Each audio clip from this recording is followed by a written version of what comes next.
ASB dah umum agihan pendapatan untuk tahun 2025. Untuk korang yang dah invest daripada awal tahun bulan Januari sampai bulan Disember, berapakah keuntungan yang dapat? Jom kita breakdown. Katalah simpan RM300,000 daripada bulan Januari. Dividen sekarang RM17,250. Kalau RM30,000, RM1,725. Yang simpan RM3,000, dapatlah RM172. Dapat banyak ke, dapat sikit ke?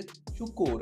Dapat profit beribu-ribu ni, korang nak buat apa lepas ni? Yang pertama, biarkan dia compounding. Yang kedua, pindahkan sedikit aset ke tempat lain. Kita tengok performan emas pula. Disember 2024, harga RM375.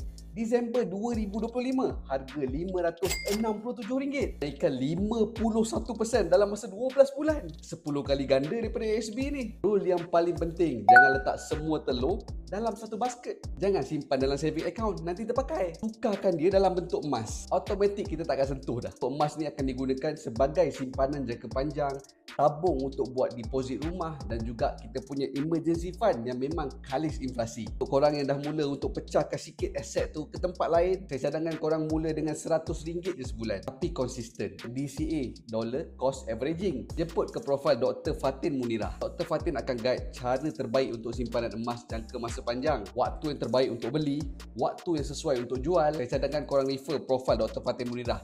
Jangan main invest je, takut kena scam. Slide inbox Dr. Fatin, tanya semua soalan berkaitan emas. Mungkin plan hari ni, diri kita 5 tahun akan datang akan berterima kasih.